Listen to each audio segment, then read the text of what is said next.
আসসালামু আলাইকুম। আমি মাহবুব হোসেন। আপনাদেরকে স্বাগত জানাচ্ছি আজকের ভিডিও টিউটোরিয়ালে।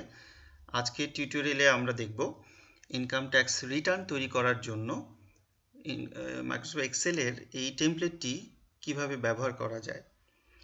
এই টেমপ্লেটটির সবচেয়ে বড় সুবিধা হলো এটাতে ট্যাক্স গণনা এবং রিটার্ন প্রস্তুত একই সাথে হয়ে যাবে। অর্থাৎ আমাকে আলাদাভাবে রিটার্নের গণনা করে এবং রিটার্নের মধ্যে তথ্যগুলো বসিয়ে রিটার্ন প্রস্তুতের ঝামেলায় যেতে হবে না। সুতরাং এতে সময় এবং শ্রম দুটোই বাঁচবে। আর এই এক্সেল শিটটি তৈরি করা হয়েছে মাইক্রোসফট এক্সেলের 2013 ভার্সনে। সুতরাং আপনারা 2013 ভার্সন অথবা লেটেস্ট ভার্সন ব্যবহার করতে পারেন, কিন্তু এর চেয়ে পুরনো ভার্সন দিয়ে যদি এই ফাইলটি ওপেন করেন তাহলে হয়তো অনেক ফাংশনই কাজ করবে না সঠিকভাবে।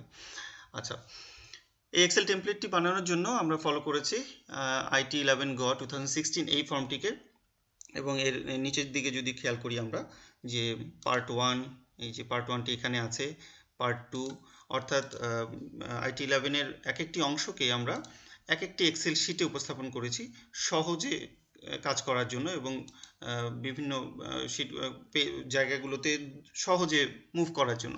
যেমন এখানে তালিকাটা করা আছে, দেখুন আমি যদি পার্ট 1-এ যেতে চাই আমি এখানে ক্লিক করলে আমি পার্ট 1-এ চলে আসলাম। এখানে যদি আমার তথ্যগুলো বসানো শেষ করার পরে আমি যদি আবার ব্যাক হোম পেজ দিয়ে দিই, আমি আবার হোম পেজে চলে আসতে পারি। সো আমাকে নেভিগেশনের একটা সুবিধা দেয়। বাট আমি চাইলে নিচে যে কোনো শিটে সরাসরি ক্লিক করেও আমি সঠিক জায়গায় চলে যেতে পারি, যে পার্ট 1-এ চলে আসলাম। তো এখানে টোটাল 14টি শিট আছে, এক্সেল শিট। তো যদি সবগুলো আপনাদের দেখতে সমস্যা হয়, এখানে তিনটি ডট আছে, এখানে ক্লিক করলেও হবে, অথবা এইখানটাতে আপনার মাউস চেপে ধরে একটু ড্র্যাগ করে যদি বের করে নিয়ে আসেন, এই সার্টিফিকেট পর্যন্ত মোট 14টি এক্সেল শিট আছে। আচ্ছা, আর এছাড়া এই হোম পেজটার আসলে বিশেষ আর কোনো কাজ নেই। শুধু এখানে কিছু ইনস্ট্রাকশন আছে, সময় নিয়ে যদি আপনারা একটু পড়ে নিতে পারেন তাহলে এক্সেল শিটগুলো কীভাবে প্রিন্ট করবেন বা অন্যান্য সুযোগ সুবিধাগুলো কি কি আছে সেটা এখানে একটি পরিষ্কার ধারণা পাবেন।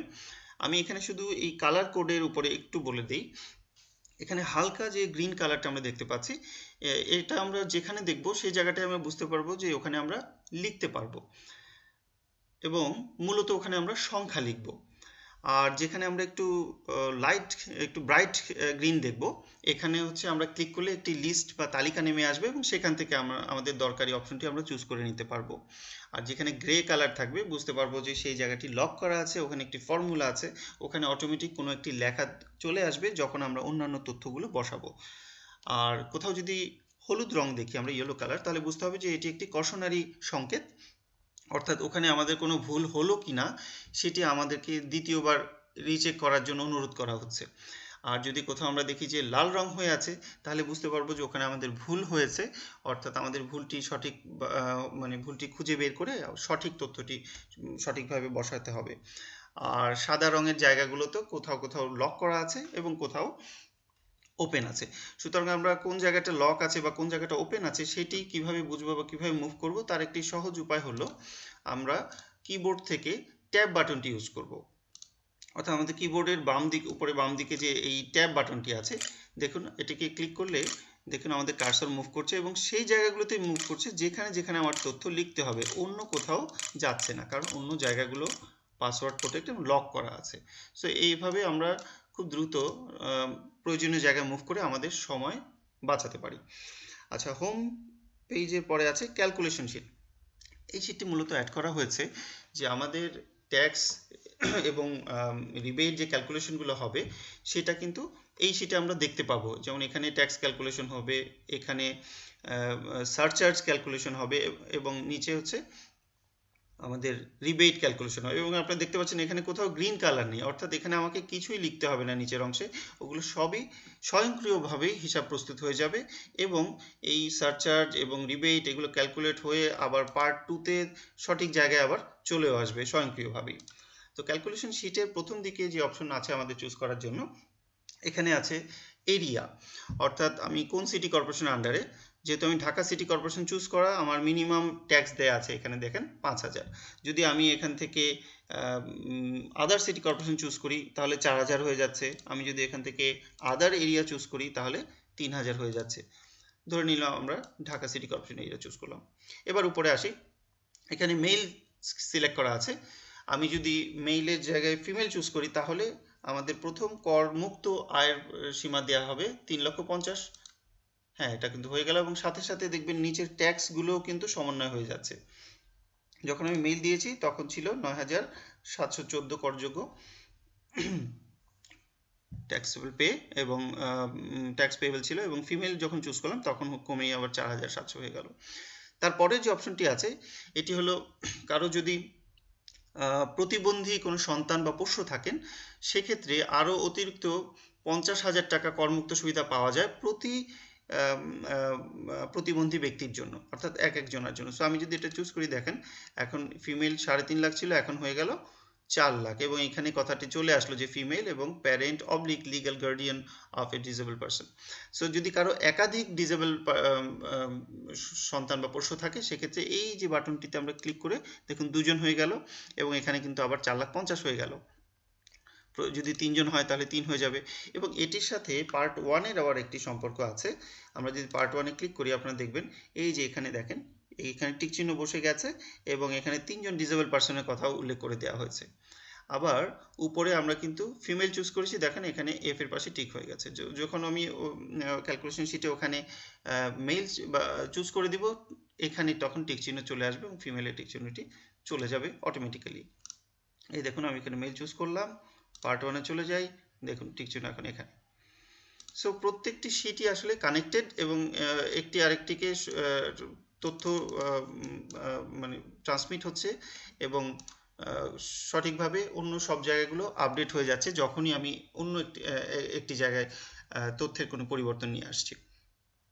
আরেকটু নিচে চলে আসি, এখানে অ্যাবাভ 65 বা ডিসেবল পারসন হলে যেটা হয় অ্যাডিশনাল যে সুবিধা পাওয়া যায় সেটা ডিসেবল পারসনের জন্য এখন 4,50,000। আর যদি ফ্রিডম ফাইটার হয় সেই অপশন এখানে। আর যদি এগুলোর একটিও আমার জন্য প্রযোজ্য না হয় আমরা none of the above choose করে রাখবো। তার নিচে যে অপশনটি আছে সেটি হচ্ছে যদি কারো একের অধিক মোটর গাড়ি থাকে তাহলে কিন্তু তার জন্য সারচার্জ প্রযোজ্য হয় 10% হারে, অথবা কারো যদি 8,000 স্কোয়ার ফিট হাউস প্রপার্টি থাকে সিটি কর্পোরেশন এরিয়া তাহলেও কিন্তু তার জন্য সারচার্জ প্রযোজ্য হয়। সো আপনারা এখানে যখনই আমরা চুজ করব তখনই দেখবেন সাথে সাথে 10% সারচার্জ অ্যাপ্লিকেবল হয়ে যাবে। যে কোনো একটি যদি চুজ করি বা দুটিও যদি কারোর জন্য প্রযোজ্য হয় 10% সারচার্জ প্রযোজ্য হবে। আর তার যদি সম্পদের কারণে অর্থাৎ সম্পদের কারণে যদি তার সারচার্জের পরিমাণটা 10%-এর চেয়েও বেশি চলে যায়, বেশি লেভেলে চলে যায়, তাহলে সেই বেশিটাই প্রযোজ্য হবে। এখানে দেখুন তার হচ্ছে 3,29,00,000 সম্পদের পরিমাণ মোট, তাই এখানে তার 10% হারে সারচার্জ প্রযোজ্য হয়েছে। আর এই অংশটিতে আসলে আমরা দেখাবো হচ্ছে যখন আমাদের কোনো এমন কোনো আয় থাকবে যেটা রিডিউস ট্যাক্স রেটেড বা 82C প্রযোজ্য হবে এমন আয়ের জন্য, অর্থাৎ যদি আমাদের সঞ্চয়পত্রের সুদ থেকে আয় থাকে তাহলে সেই সুদের উপরে তো আমাদের 5% হারে কর প্রযোজ্য হলো, উদাহরণস্বরূপ বলি। তো তখন যদি আমি এই আয়টাকে এখানে না দেখাই তাহলে যেটা হবে সেই আয়টা কিন্তু স্ল্যাবের মধ্যে ঢুকে যাবে এবং করের পরিমাণটা বেড়ে যাবে। সো এটাকে তখন এই স্ল্যাবের মধ্যে ঢুকতে না দিয়ে আলাদা করে এনে এখানে আমি যখন লিখে দিব সঞ্চয়পত্রের আয়ের পরিমাণ এবং এখানে ট্যাক্সের পরিমাণ, তখন আমার ট্যাক্স ক্যালকুলেশনটা অটোমেটিক সঠিক হয়ে যাবে এবং এটা পার্ট 2 এ এসে সঠিক স্থানে বসে যাবে। সো এই গেল মোটামুটি ক্যালকুলেশন শিটের ফাংশনগুলো উল্লেখ করলাম। এখন আমরা নেক্সট চলে যাই পার্ট 1। পার্ট 1 এ আমরা যেটা বলেছিলাম ট্যাব ইউজ করলে আমাদেরকে গাইড করবে। সো এখানে আমি যখন নাম লিখব তখন সাথে সাথে যতগুলো জায়গাতে আমার নাম লেখার স্থান আছে এই রিটার্ন ফর্মে সেই জায়গাগুলোতে কিন্তু নাম চলে যাবে। আমরা যদি সিগনেচার ব্লকে চলে আসি দেখেন আমার নামটা কিন্তু এখানে চলে আসছে। ঠিক একইভাবে যত জায়গায় স্যালারিতে যদি আমি যাই নিচে সিগনেচার ব্লকে দেখেন নাম চলে আসছে, অর্থাৎ ওই একবার লেখাতেই অন্য সব জায়গায় নাম চলে যাবে এবং সেটা একইভাবে এই টিআইএন নাম্বারের ক্ষেত্রেও প্রযোজ্য। এখানে আমি টিআইএন নাম্বার লেখার সাথে সাথে অন্য সকল জায়গায় যেখানে যেখানে টিআইএন দেখাতে হয় সেখানে চলে যাবে। এবং আরেকটি বিষয় হচ্ছে এখানে 12 ডিজিট, এর চেয়ে বেশি আমি লিখতে পারবো না। এখানে ধরুন 11, 12 ডিজিট। যদি আমি এখানে 13 ডিজিট লিখতে যাই এন্টার দিই দেখবেন সাথে সাথে এক্সেল এটাকে গ্রহণ করবে না। সো আমাকে এটা 12 ডিজিটই রাখতে হবে। এবং 12 ডিজিট রাখার পরে আমি যদি চলে যাই দেখেন স্যালারিতে চলে গেলাম, দেখেন এখানে নাম আছে, অন্য শিটে যে আমরা আমাদের টিআইএন নাম্বারগুলো যেখানে যেখানে দেখাতে হবে সেই জায়গাগুলো দেখুন, এখানে সার্টিফিকেটের ভিতরে দেখেন টিআইএন নাম্বার কিন্তু চলে এসছে। সো যে যে স্থানগুলোতে আমাদের টিআইএন নাম্বার দেখাতে হবে সেই জায়গাগুলোতে স্বয়ংক্রিয়ভাবে টিআইএন নাম্বারটি প্রদর্শিত হবে। দেখুন এখানে টিআইএন নাম্বার চলে এসছে, হাউস প্রপার্টিতে টিআইএন নাম্বার চলে এসছে, স্যালারিতে চলে এসছে, সবগুলো জায়গাতেই। সো এভাবে, এবং পার্ট 1-এ যদি জোন এবং সার্কেল এগুলো আমরা উল্লেখ করে দিব এবং অন্যান্য তথ্য এখানে স্বাভাবিকভাবেই আমরা ফিল আপ করে দিতে পারবো। আচ্ছা, এখানে এই বার্থ, ডেট অফ বার্থ এইটি লেখার একটা বিষয় আছে। এটি চাইলে আপনারা টাইপ করে দিতে পারেন বা এখান থেকে চুজ করে দিতে পারেন। তো ডেট লেখার সময় যদি কোনো কারণে ভুল হয় তাহলে কিন্তু এখানে রেড কালার হয়ে যাবে। ধরুন আমি যদি লিখি যে 31 সেপ্টেম্বর মনে করুন 1985, দেখুন ব্যাকগ্রাউন্ডটি লাল হয়ে গেছে। কারণ কি? কারণ হলো 31 তারিখ তো সেপ্টেম্বর মাসে হতে পারে না, সেপ্টেম্বর মাস 30 দিনে হয়। এখানে ডেটটা লেখা ভুল হয়েছে। যদি আমি 31-এর জায়গায় এখন আমি 30 করে দেই, দেখেন এখন কিন্তু আবার ব্যাকগ্রাউন্ড গ্রিন হয়ে গেল, অর্থাৎ এখন আমার ডেট ঠিক আছে। আবার যদি কেউ এভাবে লিখে ফেলেন যে 29 ফেব্রুয়ারি 2000, যদি এভাবে কেউ লেখেন, দেখেন সঠিক আছে। কারণ কি? 2000 সালটি আসলে লিপ ইয়ার ছিল, কিন্তু আমি যদি এই 2000 সালকে 2001 করে দিই তখন আবার কিন্তু আর গ্রহণ করবে না, লাল রং হয়ে যাবে, অর্থাৎ তখন আমাকে আবার কারেকশন দিতে হবে। সো এভাবে আমাদের ভুল ত্রুটিগুলোকে এই এক্সেল টেমপ্লেটটি আসলে অনেকটাই আগে থেকেই কষন দিতে পারে কিছু কিছু ক্ষেত্রে। এবার চলে আসি আমরা পার্ট 2। আচ্ছা, পার্ট 2-তে আমাদের কিছু জায়গায় গ্রিন আছে, সো এই জায়গাগুলোতে আমরা তথ্যগুলো বসাবো। মূলত এই দিকে যে গ্রিন সেলগুলো আছে এখানে আমরা করযোগ্য আয়গুলোকে টাইপ করে বসাবো। আর সাদা জায়গাগুলোতে কিছু লেখা যাবে না, দেখেন লক করা আছে। কারণ কি? এগুলো হচ্ছে তার নিজস্ব যে ফর্ম আছে, অর্থাৎ এটা যেমন বেতনের, সো বেতনের জন্য 24A, দেখুন এখানে করযোগ্য আয় ছিল 3,34,640। এই অ্যামাউন্টটি সরাসরি চলে গিয়েছে পার্ট 2-তে 3,40,640 এখানে। আর কর মুক্ত যে অংশটুকু আছে, কর এই যে মাঝখানে আমরা দেখতে পাচ্ছি ট্যাক্স এক্সাম্পটেড 1,15,800, এটি সরাসরি পার্ট 2-তে চলে আসতেছে এখানে। অর্থাৎ এই বরাবরের যে আয়গুলো আমরা এখানে বসাবো এগুলো হচ্ছে কর মুক্ত আয়গুলো এখানে বসাবো, আর এখানে দিব হচ্ছে গিয়ে যেগুলোর উপরে কর আরোপযোগ্য। আর এই কর মুক্ত যে আয়গুলো আমরা এখানে বসাবো, এগুলো বসালেই একদম নিচে দেখেন এখানে 1,40,000 ট্যাক্স এক্সাম্পটেড অটোমেটিক যোগফলটা এখানে বসে যাবে। এবং আপনারা জানেন যে এই অ্যামাউন্টটা কিন্তু আবার 10 IT 10B-তে কিন্তু প্রদর্শিত হয়। এটা এই যে দেখুন, আপনি এখানে মাউস নিলে আমাকে বলছে যে এখানে কি কি জিনিস সাধারণত যুক্ত হয়। এবং 10B-তে যদি আপনি আসেন দেখবেন সেম অ্যামাউন্টটা একদম শেষে এইখানে ট্যাক্স এক্সাম্পটেড অ্যামাউন্ট দেখেন 1,40,800, ওই সেম অ্যামাউন্টটাই। আচ্ছা, আরেকটা বিষয় আপনাদেরকে বলি এক্সেল টেমপ্লেটের আমাদের সুবিধাটা, এই যে প্রত্যেকটি সেলের কিনারে যে একটু লাল রঙের ছোট ত্রিভুজ দেখা যাচ্ছে, তো এটার উপরে মাউস নিলে কিছু দরকারি তথ্য আমাদেরকে শো করবে। যেমন এখানে বলা আছে যে tax এক্সাম্পটেড income from schedule 24 salary, অর্থাৎ এই এক্সাম্পটেড অ্যামাউন্টটা এসছে 24A থেকে, অর্থাৎ এই যে 24A প্রাইভেট স্যালারি থেকে, যেটা আমি একটু আগে আপনাদেরকে বললাম। তো এখানে আমাদের আয়ের অ্যামাউন্টগুলো আমরা বসাবো। সো এখানে স্যালারির অ্যামাউন্ট, আমরা যখন স্যালারিতে আসবো এখানে স্যালারির তথ্যগুলো যখনই আমরা বসাবো সাথে সাথে এই করযোগ্য আয়টি ওখানে চলে যাবে। তো এখানে একটা বিষয় একটু বলি যে আমরা স্যালারি শিটে এসেছি এখন প্রাইভেট কোম্পানি একজন পার্সনকে চিন্তা করে। তো সেক্ষেত্রে আমরা এখানে বেসিক এবং অন্যান্য আয়গুলো বসিয়েছি। তো কিছু কিছু আয় কিন্তু বেসিকের সাথে সরাসরি সম্পৃক্ত। যেমন আমরা যদি এখানে দেখি যে মেডিকেল অ্যালাউন্স, এটা কিন্তু বেসিকের 10% অথবা 1,20,000 টাকা বছরে, এটা এক্সাম্পটেড অ্যামাউন্ট হয় যদি ডিসেবল পারসন না হয়, তাহলে স্বাভাবিক মানুষের জন্য। তো আমি যদি কোনো কারণে এখানে বেসিকটা না লিখি, দেখুন তাহলে কিন্তু সাথে সাথে এখানে প্রশ্নবোধক দিচ্ছে এবং কষন দিচ্ছে যে আমাদের এইখানে বেসিক উল্লেখ করা নাই, সো সাথে সাথে কষন দেওয়া হচ্ছে। আবার নিচে দেখেন এখানে আমরা দিয়েছি যে কেউ যদি ফ্রি ট্রান্সপোর্ট সুবিধা পান কোম্পানি থেকে বা অফিস থেকে, সেক্ষেত্রে 60,000 টাকা তার করযোগ্য আয় হিসেবে অনুমিত হয় এবং সেটার উপরে কর আরোপ হয়। দেখুন এখানে 60,000 টাকা দেওয়া হয়েছে, এবং যদি আমি এটাকে নট অ্যাপ্লিকেবল দিই তাহলে কিন্তু আর সেটা থাকছে না। আর যখন আমি এটাকে দিচ্ছি যে ফ্রি ট্রান্সপোর্ট 60,000 দিচ্ছি, আর যদি আমি কোনো কারণে এখানে বেসিকটা না লিখি তখন কিন্তু আমাকে আবার কষন দিচ্ছে যে বেসিক লেখা হয়নি। সো এটা অনেকভাবেই আমাদেরকে বেশ হ্যান্ডি এবং সহযোগিতা করছে আমাদের ভুল ত্রুটিগুলোকে আইডেন্টিফাই করার জন্য। আরও একটা বিষয় এখানে দেখি যে হাউস রেন্ট অ্যালাউন্স, এটি কিন্তু দেখেন যে অ্যালাউন্স বাবদ পেয়েছেন হচ্ছে 92,650। আমরা জানি যে হাউস রেন্ট অ্যালাউন্স বেসিকের 50% অথবা মান্থলি 25,000 টাকা দেওয়া যায়। সো আমরা যেহেতু এখানে বেসিক উল্লেখ করিনি তাই এখানে দেখুন ব্যাকগ্রাউন্ড রেড কালার হয়ে আছে। সো আমরা যদি আবার বেসিকটা বসিয়ে দিই সঠিক আছে, তো এখন ঠিক আছে। সো এখানে যদি আমরা কোনো কারণে এই অ্যামাউন্টটার চেয়ে বেশি বা এটার 50%-এর বেশি অ্যামাউন্ট বসাই এখানে, তাহলেই কিন্তু আবার ব্যাকগ্রাউন্ড লাল হবে এবং কর্ষণ দিবে। আচ্ছা, তো মেডিকেল অ্যালাউন্স গেল। কনভেন্স অ্যালাউন্স, এটার ক্ষেত্রেও একই। এখানে যদি আমি ধরেন লিখে দিলাম যে কনভেন্স অ্যালাউন্স আমি পাই 50,000, তাহলে কিন্তু দেখবেন 50,000 থেকে 30,000কে নিয়েছে শুধুমাত্র ট্যাক্স এক্সাম্পটেড হিসাবে, বাকি 20,000কে কিন্তু করযোগ্য প্রদর্শিত হচ্ছে, কারণ ইনকাম ট্যাক্সের নিয়ম অনুসারেই হচ্ছে গিয়ে যে ম্যাক্সিমাম 30,000 টাকা পর্যন্ত কনভেন্স অ্যালাউন্স ট্যাক্স এক্সাম্পটেড হিসাবে দেখানো যায়। আরেকটু নিচে চলে আসি, এখানে আছে অ্যাকোমোডেশন। যদি কারো অ্যাকোমোডেশন সুবিধা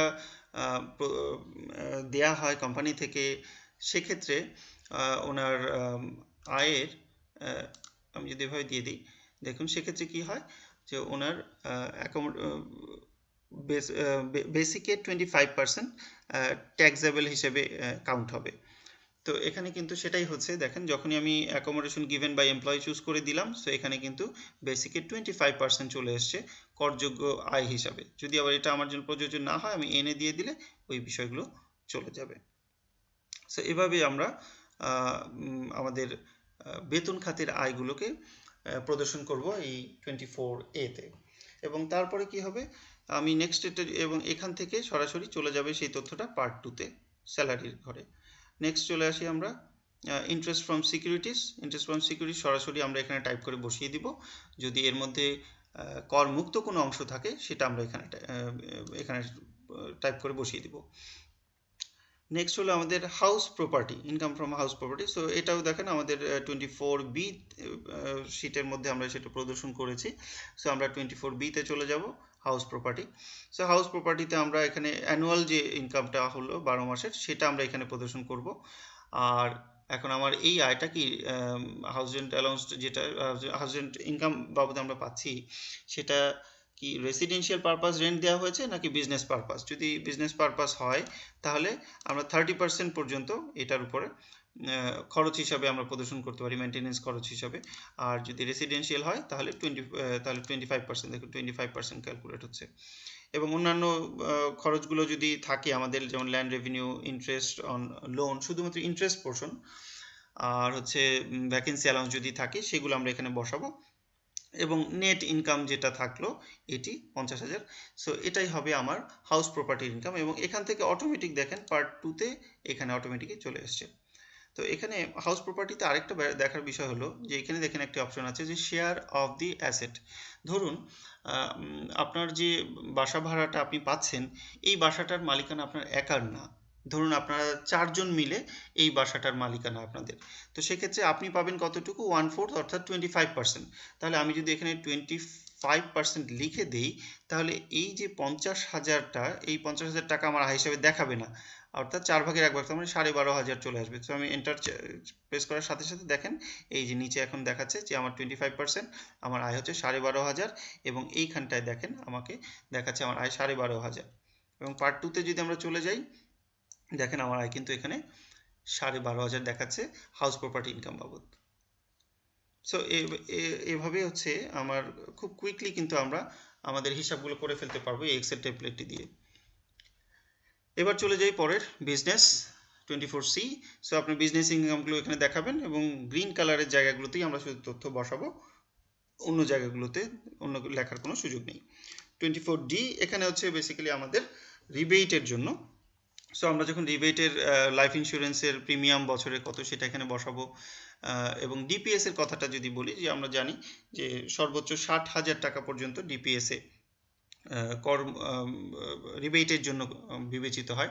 তো ধরুন আমার যদি 1,20,000 টাকা বছরে ডিপিএসে রাখা হয়, তাহলে কি দাঁড়াচ্ছে দেখেন, এই টোটাল যোগফলটা হয় আসলে 1,65,000, কিন্তু যেহেতু এখানে আমি 1,20,000 লিখেছি, কিন্তু আমার গ্রহণযোগ্য অ্যামাউন্ট হবে আসলে 60,000। এই জন্য দেখেন এখান থেকে 60,000 মাইনাস হয়ে 1,05,000কে গ্রহণ করা হয়েছে, নট 1,65,000। 60,000 টাকা কিন্তু কম নেওয়া হয়েছে। এবং এটার উপরেই দেখেন আপনার রিবেটটা ক্যালকুলেট হয়েছে। এখন রিবেটটা কিভাবে ক্যালকুলেট হলো যদি দেখতে চান, একটু ডান দিকে তাকালে এই জায়গাটা দেখতে পাবেন। এটা হলো মোট করযোগ্য আয়, এবং সেই করযোগ্য আয়ের এখানে 25% আসলো। আর এখানে আমাদের যে 1,05,000 সেটা চলে গেল এইখানে। আর হলো ম্যাক্সিমাম লিমিট, এই তিনটার মধ্যে যেটা কম, অটোমেটিক কালার কোড দেখিয়ে দিচ্ছে যে এটাই হচ্ছে, মার্ক করে দিচ্ছে যে এটা হচ্ছে কম, সেই অ্যামাউন্টটা চলে আসলো আমার এলিজিবল অ্যামাউন্ট হিসেবে। আর এখানে যেটা আমার করযোগ্য আয়, সেই করযোগ্য আয়টা এখানে আসলো। সো এখানে আমরা দেখতে পাচ্ছি এটা 5 লক্ষ যেহেতু, সো এই ধাপের মধ্যেই থাকছে 15% অন এলিজিবল অ্যামাউন্ট। তাহলে দেখেন এই এলিজিবল অ্যামাউন্টের উপরে 15% ধরে 15,750 আমাদের রিবেট বের হয়ে আসলো, এবং এটাকেই রিবেট হিসেবে কাউন্ট করা হচ্ছে। এবং এই রিবেটটাই চলে যাবে আপনার পার্ট 2-তে। এটা যদি আমাদের ছিল না, ডিলিট করে দিই।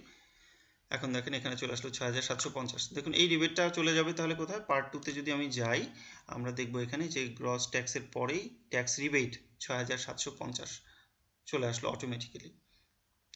এরপরে যেগুলো আছে এগ্রিকালচার ইনকাম, যদি আপনার এগ্রিকালচার ইনকামের কোনো অংশ বহির্ভূত মানে করমুক্ত থাকে, সেই অংশটুকু এখানে লিখবেন, আর করযোগ্য অংশটুকু এখানে বসিয়ে দিব।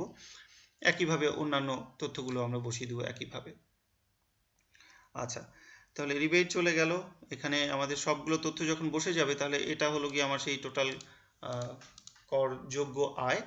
তো এখন যদি এমন হয় যে আমাদের সঞ্চয়পত্রে আয় থাকে, তাহলে কিন্তু যে রিবেট ক্যালকুলেশনের সময় ওই সঞ্চয়পত্রের জন্য যে আয়টুকু, সঞ্চয়পত্রের সুদ থেকে যে আয় এসছে, সেটা কিন্তু রিবেট ক্যালকুলেশনের সময় 25%-এর যে ইনকামের 25% তার মধ্যে গ্রহণযোগ্য হয় না। সেটা আমরা কিভাবে সমন্বয় করবো সেটা দেখাচ্ছি। তো ধরুন যে আপনার সঞ্চয়পত্র থেকে আয় এসছে ফর এক্সাম্পল 1 লক্ষ টাকা। আচ্ছা, তাহলে দেখেন এখন যখন আমি রিবেট ক্যালকুলেশন হবে, অর্থাৎ আমি যে 24D-তে চলে যাই, তখন কিন্তু দেখেন এই যে 6 লাখ পুরোটাই নিয়ে আসছে, বাট সেটা হওয়ার কথা না। তাহলে আমরা এটাকে কিভাবে অ্যাডজাস্ট করব, আমরা ক্যালকুলেশন শিটে চলে যাব।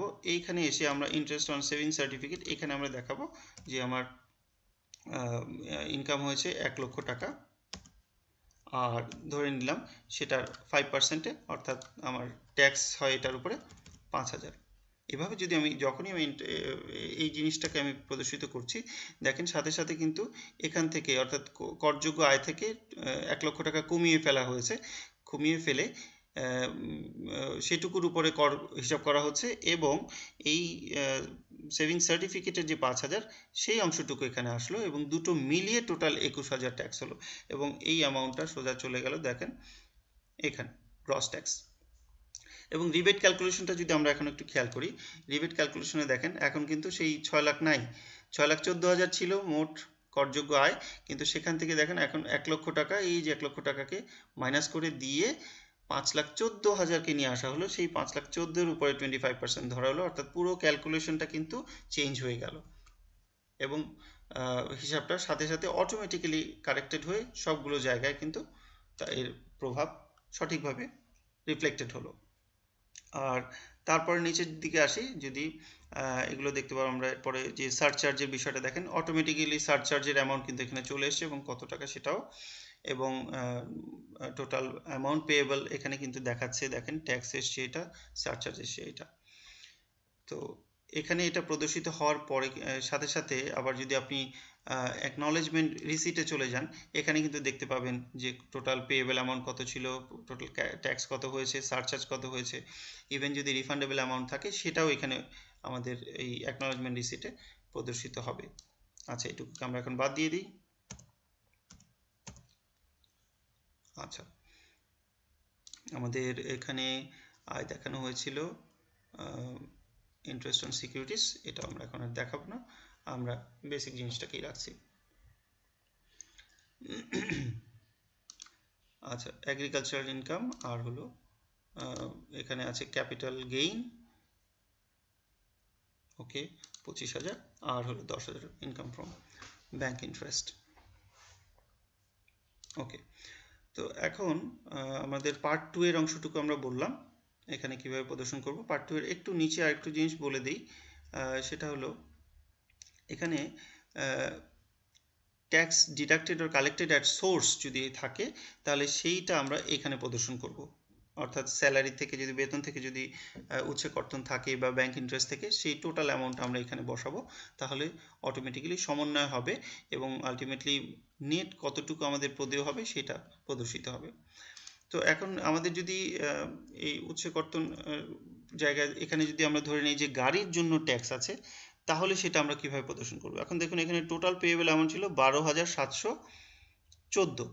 এখন গাড়ির জন্য ট্যাক্স যদি আমি 15,000 দিয়ে দিই, তাহলে কি হলো, গাড়ির ট্যাক্স কিন্তু আগামী বছরের সাথে সমন্বয়যোগ্য হয় না। অর্থাৎ এই 15,000 যখন আমি দিব, এই 12,714 পরিশোধিত হওয়ার পরে বাকি টাকাটা কিন্তু আমি আর পাবো না। একটু খেয়াল করে দেখেন, এখানে নিচে এসছে কি এক্সেস পেইড টাকা 2,286, এটা এক্সেস পেমেন্ট করা হয়েছে। আমার যা ট্যাক্স এসছে তার চেয়ে আমি এটুকু বেশি প্রদান করেছি, কিন্তু এটা কিন্তু রিফান্ডেবল বলা হচ্ছে না দেখেন। এবং আপনি যদি অ্যাকনলেজমেন্ট রিসিটে আসেন, দেখবেন এখানে রিফান্ডেবল কথাটা বলছে না, বলা হচ্ছে আমি 15,000 ট্যাক্স দিয়েছি, দ্যাটস ইট।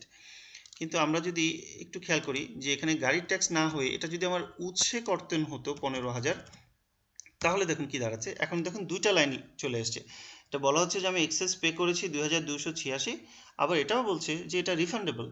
এবং আমি যদি এবার অ্যাকনলেজমেন্ট রিসিটে চলে যাই, দেখেন এখানে নতুন একটা কথা চলে এসছে, রিফান্ডেবল ট্যাক্স। অর্থাৎ আমি আগামী বছর এটা সমন্বয় করতে পারবো আগামী বছরের রিটার্ন ফর্মের সাথে। সো এটা গেল আমার মোটামুটি আমাদের পার্ট 2।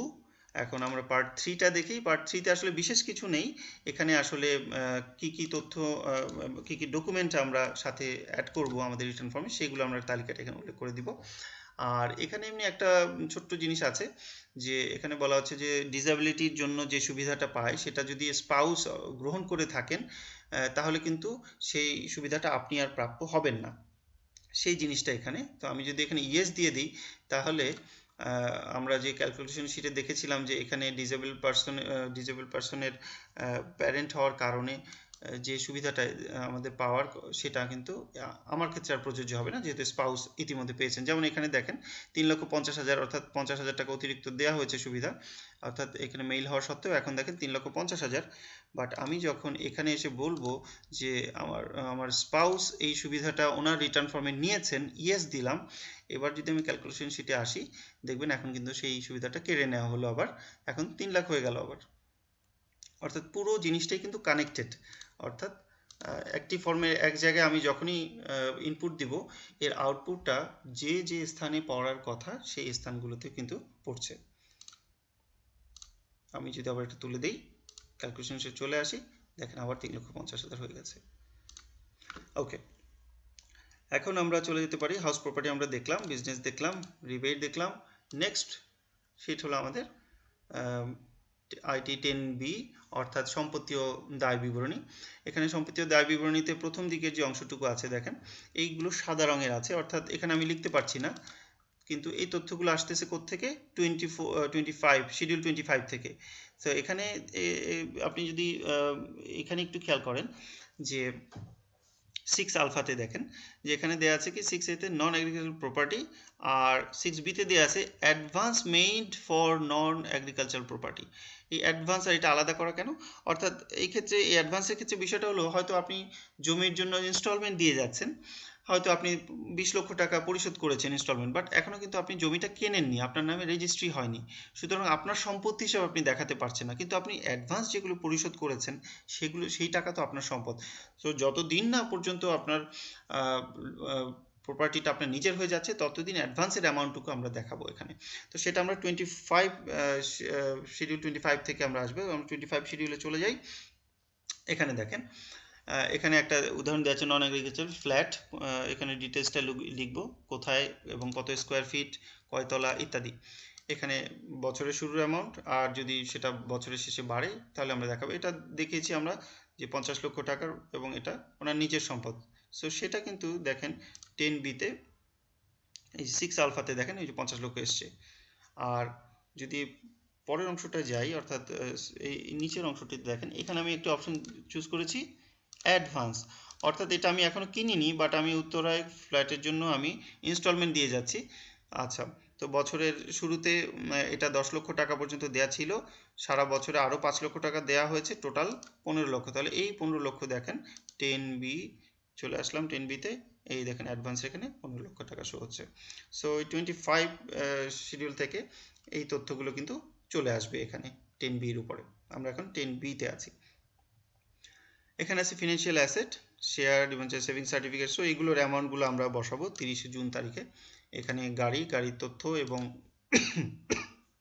এবং গাড়ির যে মূল্যটা, ক্রয় মূল্য, সেটা আমরা এখানে দেখাবো। একইভাবে জুয়েলারি অ্যান্ড আদার্স, এগুলো আমরা শো করব। তার নিচে আসলো এখানে নোটস অ্যান্ড কারেন্সি, অর্থাৎ নগদ কত আছে হাতে, সেটা এখানে আমরা বসাবো। যদি আমাদের এক্স্যাক্টলি মনে নাও থাকে, আনুমানিক আমরা অল্প কিছু এমন বসাতে পারি, এবং পরবর্তীতে আমরা এটা অ্যাডজাস্টমেন্টের মাধ্যমে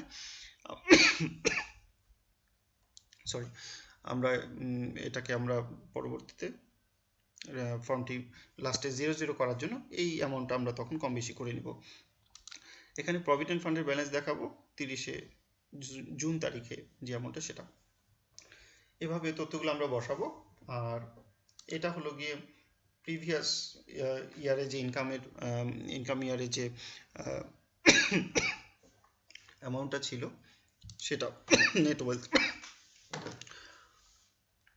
আচ্ছা, আর 19-এ আমরা দেখব, 19A-তে অ্যানুয়াল লিভিং এক্সপেন্স, অর্থাৎ 10B থেকে এই তথ্যগুলো চলে আসবে। 10B-তে যদি আমরা যাই, 10B-তে চলে আসলাম, এখানে জীবনযাত্রার বিভিন্ন যে খরচগুলো আছে আমরা লিখবো, এবং এই টোটাল অ্যামাউন্টটা আমাদের 10B-তে অটোমেটিকলি চলে আসবে।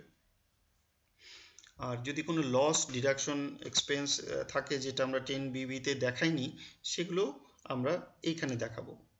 অর্থাৎ যদি এমন হয় যেটা আমার জীবনযাত্রার খরচ না, কিন্তু যে খরচ বা ক্ষতিটা আমার হয়েছে, হতে পারে আমার গাড়ি অ্যাক্সিডেন্ট করে ধ্বংস হয়ে গেছে, তাহলে সেই গাড়ির জন্য যে লসটা হলো আমার, সেটা আমরা এখানে বসাবো, এবং তখন গাড়ির মূল্য এখান থেকে বাদ দিয়ে দিব। তাহলে কিন্তু আলটিমেটলি আমার রিটার্ন এখানে 00 হবে।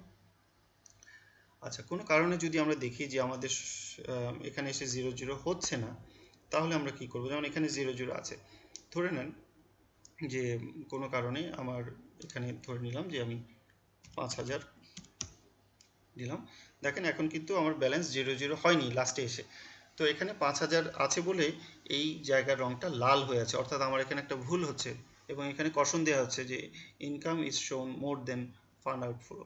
তো আমরা এখন কি করব? সেখানে মাউস নিলে আমাদেরকে দেখাচ্ছে, দেখেন যে যদি ভ্যালুটা গ্রেটার দেন 0 হয়, অর্থাৎ পজিটিভ ভ্যালু হয়, যেমন আমাদের এখানে কিন্তু পজিটিভ ভ্যালু 5000, তাহলে কি হবে?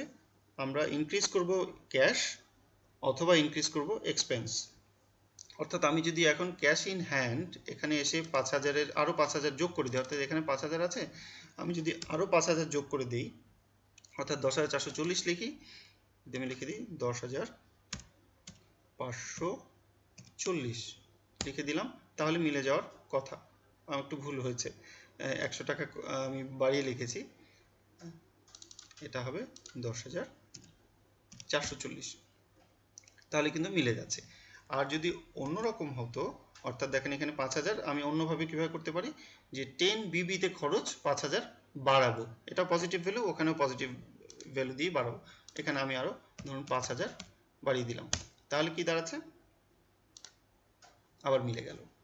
আর যদি এখানে ভ্যালুটা নেগেটিভ হতো, তাহলে কি করতাম আমরা? সেক্ষেত্রে ক্যাশ ইন হ্যান্ড কমাতাম, অথবা আমাদের 10BB-র খরচ কমাতাম। অর্থাৎ এইভাবে যদি আমি করি, তাহলেই কিন্তু আমার এখানটা 00 হবে, এবং যখনই 00 হয়ে গেল, দেখেন ব্যাকগ্রাউন্ড কালারটা আর লাল রঙের থাকলো না, মিলে গেল। সো চলে গেল আমাদের 10BB পর্যন্ত। আর লাস্টে আমি আরেকটি শিট এখানে রেখেছি, সেটা হলো একটি সার্টিফিকেট, অনেকে কষ্ট করে কম্পিউটারে বানাতে হয় অনেকের, সেজন্য আমি রেখেছি। এবং এটার সুবিধাটা হলো এই পার্ট 1-এর যে তথ্যগুলো আছে, ধরুন আমি সার্কেল দিলাম যে ঢাকা 9, আর জোন দিলাম ফর এক্সাম্পল 04, স্যালারি, এভাবে লিখে দিলাম। আর এখানে যদি অন্য তথ্যগুলো দিয়ে স্পাউসের নাম যদি দিয়ে দিই,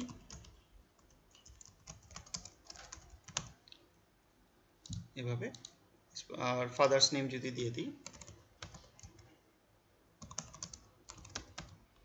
অ্যাড্রেসগুলো যদি বসাই, এবং এভাবে যদি আমি তথ্যগুলো দিয়ে দিই, এবং আপনি দেখবেন যে যখন আপনি সার্টিফিকেটে আসবেন, আপনি দেখবেন প্রেজেন্ট অ্যাড্রেস আমি লিখিনি বলে আসেনি, সবগুলো তথ্য এখানে চলে আসবে। ফাদার্স নেম চলে আসলো, নিজের নাম, এবং এখানে দেখবেন আমি কত টাকা ট্যাক্স দিয়েছি, কত টাকা আমার করযোগ্য আয় ছিল, সব তথ্যগুলো কিন্তু অটোমেটিকলি এখানে এসে সার্টিফিকেটটা তৈরি হয়ে যাবে।